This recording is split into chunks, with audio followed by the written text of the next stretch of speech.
Hey, what's up everybody? Today I want to talk about 5 things that I wish I knew before studying and taking the GMAT Focus Exam. If this is your first time on my channel, then hey, my name is Cameron Galbraith. I'm a finance professional here in New York City. I graduated with a degree in finance from the University of Florida, and I currently am studying for the GMAT exam. I did already take it a few months ago, but didn't quite perform exactly how I wanted. So I'm working on studying again so I can take it and get the score that will make me feel extremely confident. It's been a long process of me studying, and I've gone through many different programs from Target Test Prep to Magoosh to even just the GMAT's official guide. So I think that gives me a good perspective to offer you 5 things that I wish I knew before I started this whole process. So with that said, let's jump into it. So number 1 is to take an official practice exam before you create your whole study plan. This will assess both your strengths and your weaknesses, and when taking a look at this, it'll really kind of help you refine where you need to spend your time. Taking an official practice exam will help you determine what you should probably prioritize more than other things. The example I always use for this is the law of diminishing returns. It's really easy to think that you need to do absolutely everything, but if you're already pretty good in one section, 5 hours of work towards that topic can be really incrementally small compared to 5 hours of work towards a topic that maybe you struggle with a little bit more. Prioritizing your weaknesses and kind of going through your strengths a little bit faster will save you weeks of study time. The GMAT offers 2 free official practice exams to anybody and 6 official practice exams overall. So there are plenty of opportunities to study, and you taking this one right at the beginning of the process doesn't really jeopardize any practice exams that you can take later on. Number 2 is that it is better to slow down and go at your own pace and what you're comfortable with compared to an X month study plan or whatever robust plan is on the program that you're using.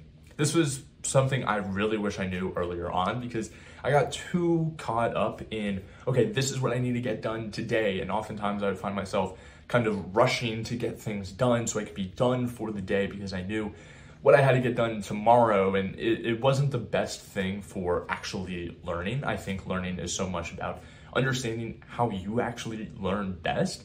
And I don't think there's any situation where you learn best under strict time pressure that is just totally unnecessary. When I started studying, I also would watch like all videos at 2 times speed just to get through the information as fast as I could. And again, that probably isn't the best strategy for actually retaining the information. For the GMAT, it is so important to learn and fully understand the fundamentals before moving on to more advanced topics. This is because everything else builds off of those fundamentals.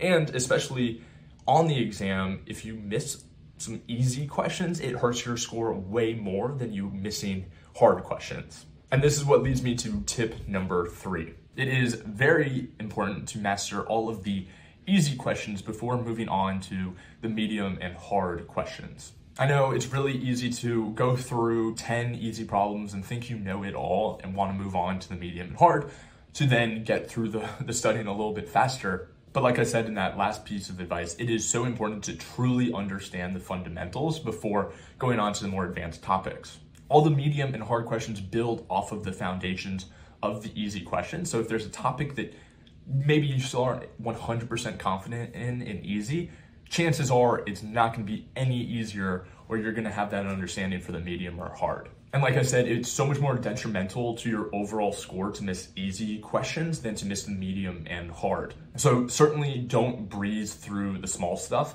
Small things lead into big things, especially on the GMAT exam. Number 4 is something I really wish I did a better job of doing earlier on in the process, and that is finding a study partner or somebody to hold you accountable throughout the studying process. When I started studying for the GMAT, I was the only person in my friend group here in New York, back home, and at work that was studying for the exam. So it often felt isolating. It really makes a huge difference to be able to go through the highs and lows with somebody else, even if it's just having a community on TikTok. I'm sure we can all relate to the days in college or high school when we were going through really challenging classes, but because we had our friends in the class, we all kind of held each other accountable. It was easier to study, it was easier to put in those long hours, and that's because you had people alongside with you. And the same applies to studying for the GMAT. I'm grateful now to have a few people in my life that are studying for the GMAT. This is super helpful just because I can discuss the process with them. And we also understand that everybody learns differently, so we often offer advice and things that may have helped us that someone else wouldn't have previously considered. And this is what leads me into the final tip. So I know there are so many different resources and programs out there for studying and preparing for the GMAT, but I think the most valuable and honestly the most affordable option is to use GMAT's official guide. I think this is the best place to start, and then from there you can kind of assess and see where else you want to go. But I think using the official guide is the best place to start. And I know I've done a lot of videos with GMAT in the past, but honestly, this video isn't even sponsored. This is truly just my advice to you. There really is no better source of information than from the people who actually make the exam.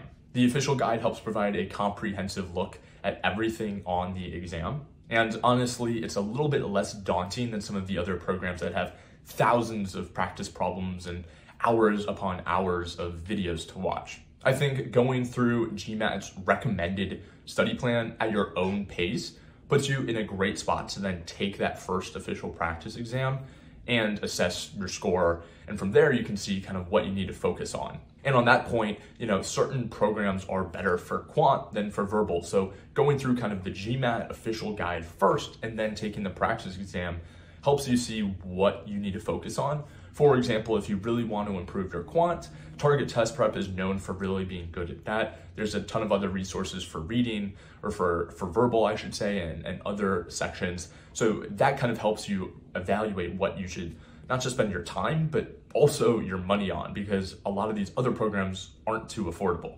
The GMAT offers so many great resources, both free and some that you can pay for. So definitely make sure to take advantage of those before deviating elsewhere. And finally, always remember that your GMAT score is valid for 5 years, so it can be a long process. And even if you don't plan on going to business school in the next 1 to 2 years, similar to me, it's always great to go through the process, take the exam, because then it gives you a lot of opportunity and leverage later on.